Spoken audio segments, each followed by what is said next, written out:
San Antonio, and welcome to this edition of Cover to Cover, and thank you for joining us. I'm your host, Caitlin Cowart with the San Antonio Public Library. June is here, which means it's time for the Mayor's Summer Reading Club and the summer reading programs at the library. These programs encourage children and teens to read during the summer to maintain current reading levels. They also remind adults how much fun reading can be. Here today to tell us more about what to expect are San Antonio Public Library's Vicki Ash, Coordinator of Children's Services, and Jennifer Velasquez, Coordinator of Teen Services. Vicki and Jennifer, welcome back to the show. Thank you. It's always a pleasure having you here. Thank you. It's a very exciting and active time for the library coming up here in the summer starting June 1st. We've got Mayor's Summer Reading Club and the Teen Summer Reading Program. So Vicki, let's start with you, and can you tell me a little bit about the program?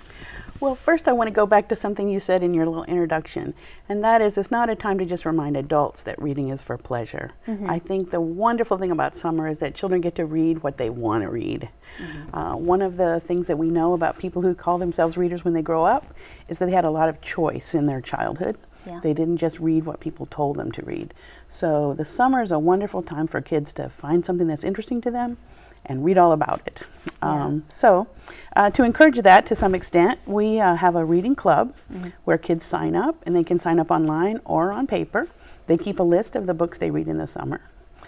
And kids who read at least 8 books get a certificate signed by the mayor. Great, yeah. And also a free paperback book to keep. We also try to make a little bit of a hoopla over it when they finish. Sure. And of course, we don't want to leave children out who are not quite reading on their own yet, because that early childhood time when people are listening to books is equally important. Yeah. So we have a listeners club as well, and so kids who listen to at least 16 books that receive the same prize. Yeah, I think it's great to have those options so Yes. everyone can really be included. Yes, and of course, there's an adult reading club, which I think is a wonderful opportunity for grown-ups to model for children the pleasure of reading. If nobody reads at your house except you and you're a 5-year-old, you kind of think, okay, what's the deal here? Right, This must not be important. Yeah, exactly. But I think parents have and all kinds of grown-ups in a child's life have an opportunity to show children how much they enjoy reading as well. Yeah. And, well, I'll come back. You talk for a minute. Yeah, I will talk for a minute. Okay. please do. So, as you know, I take care of the 13 to 18-year-olds, their library and information needs in San Antonio, and I have never had a boring day at my job ever, because that age group is just amazing, dynamic, vital. Their energy is wonderful. It's hard to believe they're more fun than 4-year-olds, but okay. Yeah, fun in a different way, And just as, there's this wonderfully structured program for children, there's also something in place for teens, 13 to 18. And just as in the children's club, we talk about those people that are readers and those people that are listeners. Well, we want to be sure that we're meeting the needs of teens who are readers already, and maybe meeting those needs of teens who don't understand yet that reading is a fun thing, a recreational thing to do. So we want to draw them into the library with really a number of what we hope are programs that resonate with the interests of 13 to 18-year-olds. Yeah. So our teen component allows teens to participate through reading or through attending programs and activities at their local library. And we want to be sure everyone knows that there's something every week that's for free for teens at their local library. Yes, and the way you run your program really in teens is with a lot of feedback from the teens. They kind of, set the path forward, and then you all put together some wonderful things for them. Absolutely. So we want to tell particularly parents, I don't know how many teens watch Cover to Cover. I'm sure there's a huge demographic of teens that watch, but that parents should know that, as children are growing up, they've got that option to then transition their children into teen programs, and that those activities that take place at the library really, as you said, Caitlin, are led by the interest of teens. And however we can, to whatever degree is possible, we want to make teens be the leaders and really develop and implement programs for themselves. So I love that, because each community library serves a different slice of our population, and there's a huge range of interests that teens have brought to us, from video gaming to wanting to learn how to play electric guitars to wanting to do art and poetry. And we really want to engage the teens that are coming to the library, and to do that through putting them essentially in charge of the activities that take place there every week. Yeah, great.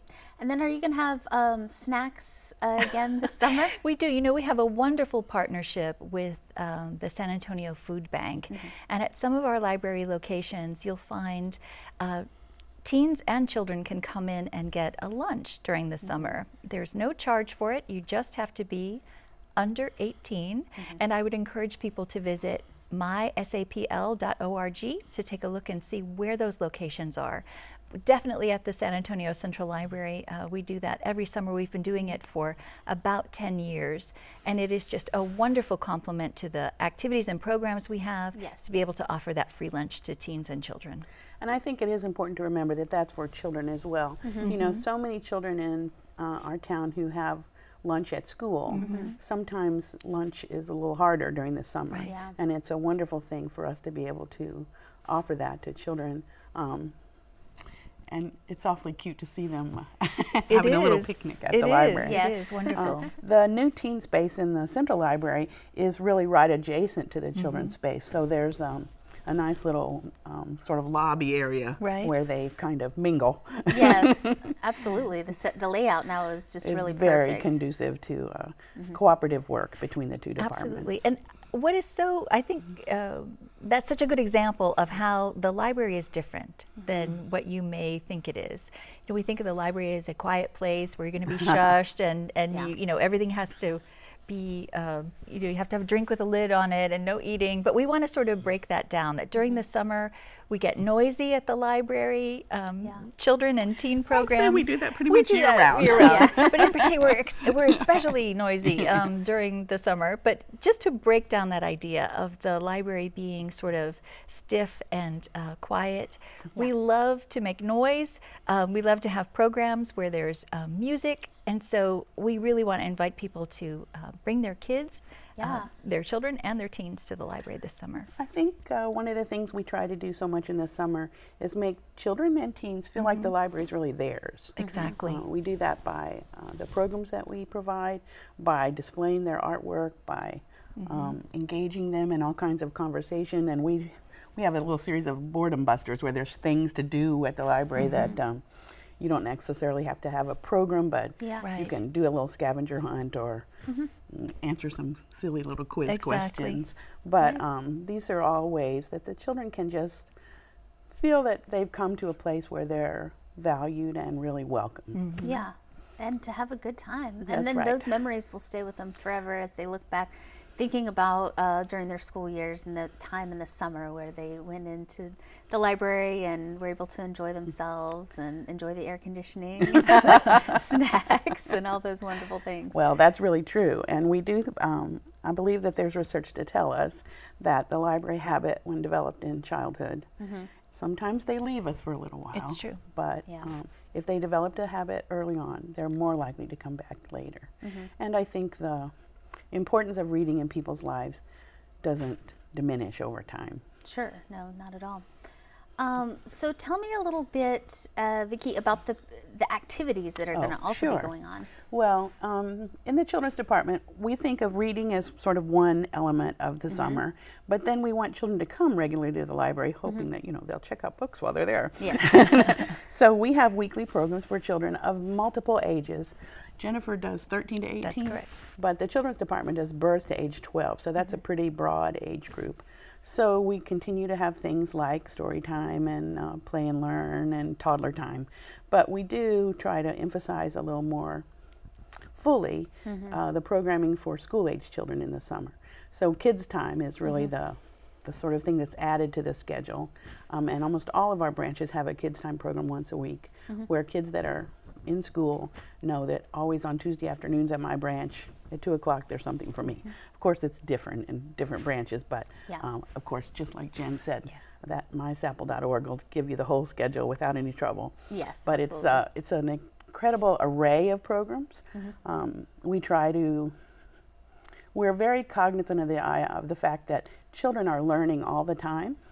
So we don't set out with a curriculum of this is what we're going to learn over the summer, but we think a lot of incidental learning takes place. Yes.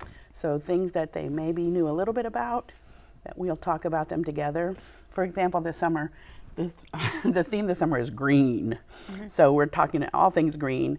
We're doing something about frogs and something about alligators and crocodiles. And so, you know, what's the difference between a frog and a toad? Well, I didn't know, so I started preparing this program.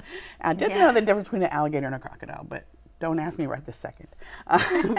But these sort of things that give children an opportunity to listen to reading a little bit, to discuss something that we hope they're a little bit interested in and maybe develop a stronger interest in, and then to do some sort of activity that goes along with it. The studies tell us that children who become readers were read to when they were young, have a lot of choice, and enjoy social activities around reading. So sometimes just that talking with other children about a book that you both heard together is enough of a social activity to make a real difference in a child's life. Yeah. So that's what we're kind of headed for. All right. Well, that's wonderful. Well, thank you for talking with me about summer reading program. We're going to go to a break here in a moment, and then when we get back, we can talk a little bit more about the other activities that you offer year-round. Okay. It's time for a short break, but when we come back, Vicki and Jennifer will tell us more about what's coming up this summer at San Antonio Public Library. Stay tuned.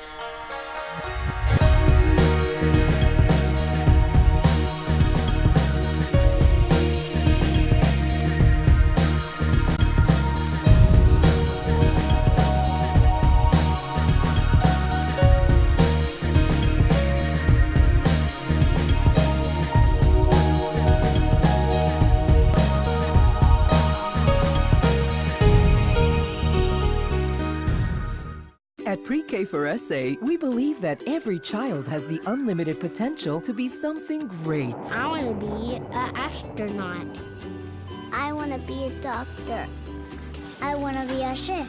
Pre-K for SA offers a full day of inspired learning. Apply now at sanantonio.gov/pre-K or call 206-7735. Ignite the unlimited potential in your child. Pre-K for SA. Quality learning, proven results. The San Antonio Public Library is a public institution that has a tremendous impact in the community in many ways. The library's mission is to change lives through the power of information, imagination, and ideas. I think the primary responsibility of the library is to offer responsive services and resources. There are so many ways that we can serve the children and their families. Today we were doing a program called Play and Learn, which is a program that has an early literacy focus. We give them opportunities to practice the things that will help get their children ready to learn how to read. And we're giving them more ideas about how they can connect with other people in their community, about how they can use our resources here at the Public Library.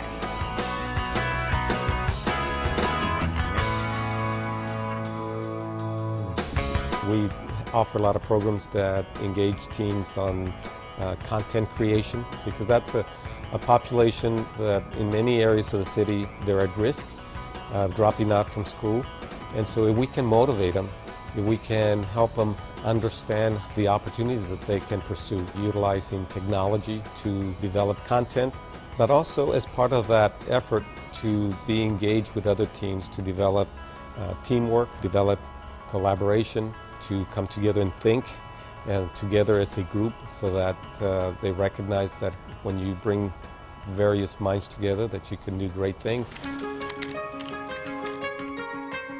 What is the role of the library as it relates to digital literacy? That exposure to technology, I think that for our younger children who have grown up with it, it's a much more natural kind of experience. In this community, we still have a digital divide. Sure, mobile devices are becoming much more affordable, but for many communities that struggle to put food on their table, they may not afford a tablet or even a smartphone. The library provides that vital access that they need. To go and actually partake and be able to experience digital content. A lot of information to get a driver's license, to get a job, to apply to go to school. More and more people are having to use computers for these purposes. They can get assistance in developing a resume and then sending their resume to different potential employers. And that's one of the reasons why we're opening Connected Central.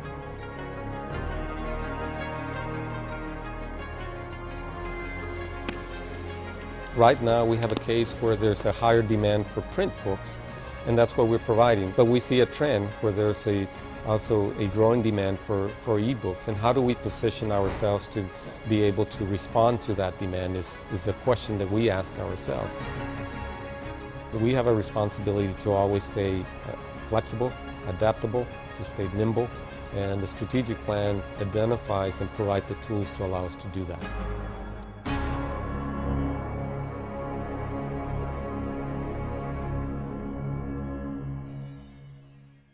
Hello, San Antonio, and welcome back to Cover to Cover. Today we're talking about the library's summer reading program and the Mayor's Summer Reading Club. Both programs encourage children and teens to read for fun during the summer while maintaining current reading levels. We're here with San Antonio Public Library staff Vicki Ash and Jennifer Velasquez, Children's and Teen Services. Welcome back to the show. Thank you. All right, so let's spend a little time before we close out the show today just talking about the activities that you have ongoing that are available all year round and will also be available during the summer.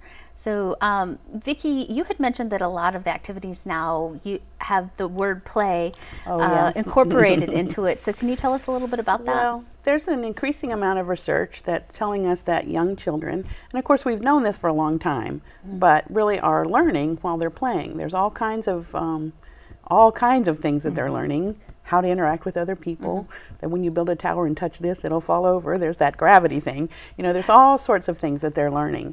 And so we're trying increasingly to incorporate play and certainly a playful approach into all the programming that we do for children, particularly young children. You know, the emphasis on early childhood education has in some ways pushed academics down until, you know, 4-year-olds are sitting at desks doing worksheets, which developmentally is, let's just say, wildly inappropriate. Yeah. So we think that at the library, that one of the opportunities that we have is to let children playfully experiment and explore a wide variety of materials and opportunities. We have a program that we call Play and Learn, which is really for parents or care providers to come to with their children, where we give them opportunities to play and talk together. The early literacy literature tells us that if parents will talk, sing, read, and play with their children, that these things all help them to get ready for school, much more than saying my child can count to 100 and she's only 3. Right. So what? Yeah. I mean, I know it sounds good, but it's probably not going to hurt anything. Well, probably but, I mean, not, except maybe it's nice to have that freedom to explore and kind of discover themselves. It's almost like the essence of threeness, you know, understanding what 3 things are and what you can do with them is really more important than being able to recognize that little numeral on a piece of paper. Yeah. So exploration with a wide variety of materials is really important, and it sometimes it looks a little, well, maybe what you wouldn't expect. It looks playful and a little bit messy. Yeah. And there's just nothing wrong with that. I think we give children lots of playful opportunities. And the Children's Librarians as a group are very committed to bringing a joyful experience to children at the library.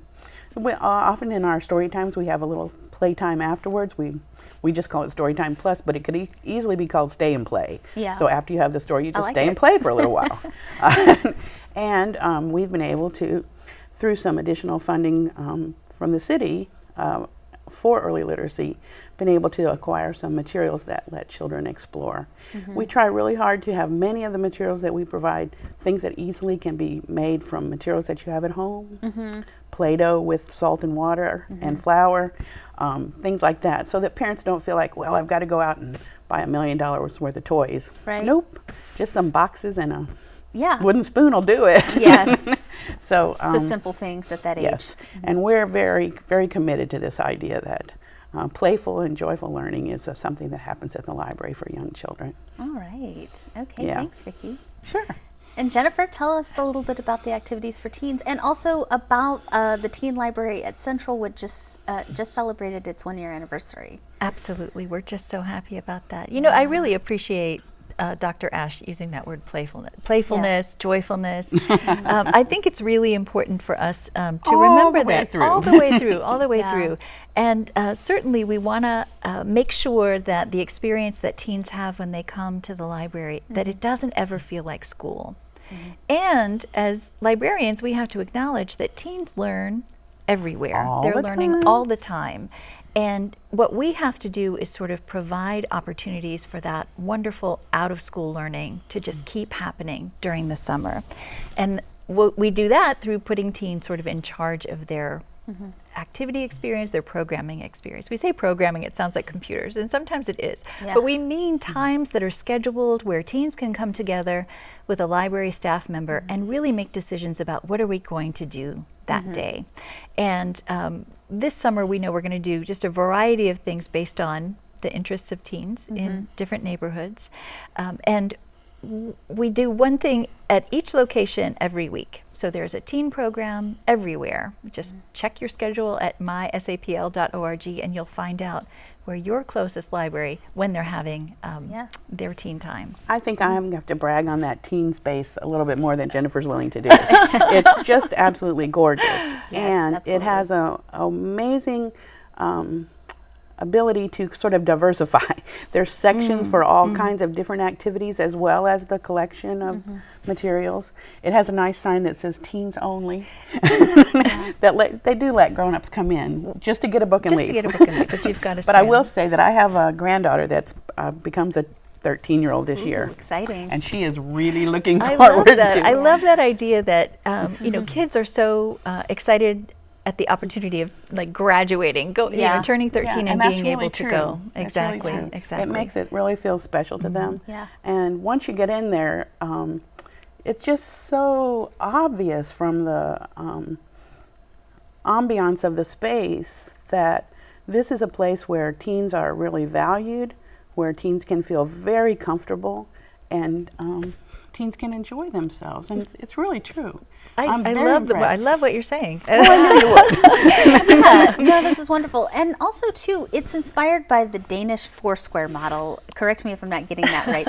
Can you tell us what that is? Sure. And just to get really super academic for a second, it's a four-space model that wants to be sure that people, when they enter a public library, are able to engage in a variety of activities. And that's meeting, learning, performance, and experience. And those layers can sort of all happen at the same time. So in the new teen library, which is on the 3rd floor of the Central Library downtown, we want to be sure teens are able to study, read poetry, perform music, work on art, share a snack, have a place to lounge, and a place to do their science fair projects, very specifically. So that all of those things can sort of happen at the same time. Simultaneously, in a very, very collaborative and cooperative environment. It's really, it's lovely to see. You can see it happening. You like, can. When you walk in, you don't have to go to one place to go to one place. It's all around you. It's just kind of all around. It's really, it's pretty inspiring. That's wonderful to hear that you think that. I love that you think that. You're And welcome. it really is for 13 to 18-year-olds. And as Vicki said, there is a sign at the entrance that says 13 to 18-year-olds only. And we're kind of serious about that because we know if younger children go into the space that when the teens show up, they won't stick around. And we also know that if adults sort of colonize the area. infiltrate the area, that the teens won't show up. So we want to be sure this is a space that's just for this unique user group, and we want them to feel welcome. There's not a big, heavy service desk when they get in there, and the staff understands that they are there to help create that joyful experience we talk about, but also just to be the facilitators in that library experience that teens are having. And I want to add another thing, and that is although the space at the Central Library is beautiful and really does so many of these things. In the branches, I believe it's almost all the branches, have a little area. It's not as big and it's not as fancy. But it's dedicated. But it's space. dedicated, and I Yes. think teens across the city really appreciate that there's a space just for them. Increasingly, we're understanding that having that right next to the children's area is not a good plan, Right. because that then that little cross pollination thing happens, Yes. and teens really do appreciate and enjoy a space of their own, and the needs of even a 13-year-old and an 8-year-old are Yeah. dramatically Wildly different. Yes. And a 13-year-old and a 2-year-old, really. So I think different we're really planets. trying to. They're both people. We know that. Well, thank you for that. On both ends. That's what they have in common at that age. But I think it does speak well that the library understands and acknowledges the difference in these user groups and Yeah. what they need from us. Yeah. And while your teens can lead their own programs, 2-year-olds need a little help. Right. Yeah. They've got some learning to do, but they are in the right place. They're at the ready, library, so. All right. Well, thank you both so much. I really appreciate it. And be sure to check out Mayor's Summer Reading Club and summer reading programs at the library. For more information, head to our website at mysapple.org or follow us on social media at mysapple. Tune in next month for our next edition of Cover to Cover. See you then.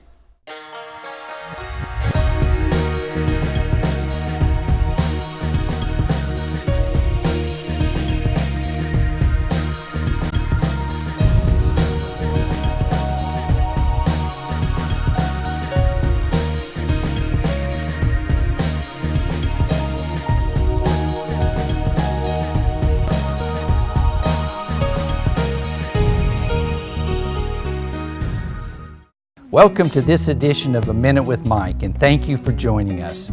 Last month, Animal Care Services took in 1,176 stray dogs and cats from our streets. Additionally, 535 animals were brought by residents to the shelter. We have an animal overpopulation problem here in San Antonio. A pair of stray dogs can create more than 500 puppies over a lifetime. The cost of spay and neuter surgery is a lot less than the cost of having and caring for a litter. ACS and their partners work to help reduce the number of litters by offering free and low-cost spaying and neutering. There are several programs to provide these services. We encourage you to check out these organizations and to spay and neuter your pets.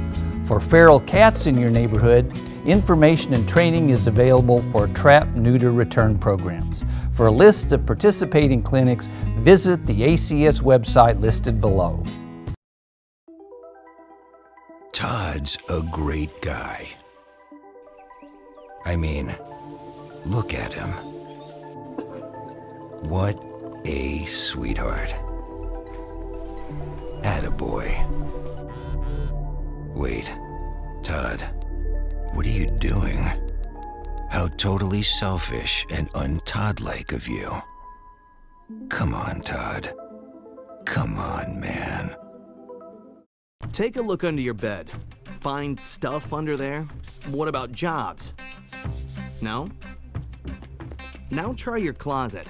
Still no jobs? Just more stuff? Well, you really have both. See, stuff is defined as household articles considered as a group. Sometimes this stuff is no longer needed. Wait, no longer needed? That can't be right. Because remember those jobs you were looking for? Those are really needed. And they're the stuff inside your stuff. Our job is to unlock those jobs. And it starts when you donate your stuff to your local Goodwill. Here's how we do it. When you donate to Goodwill, we sell your stuff to provide job training for people right here in your community. So just by teaming up with Goodwill, you help create jobs. And isn't that worth parting with the leftover keytar from your 80s cover band? Goodwill. Donate stuff, create jobs.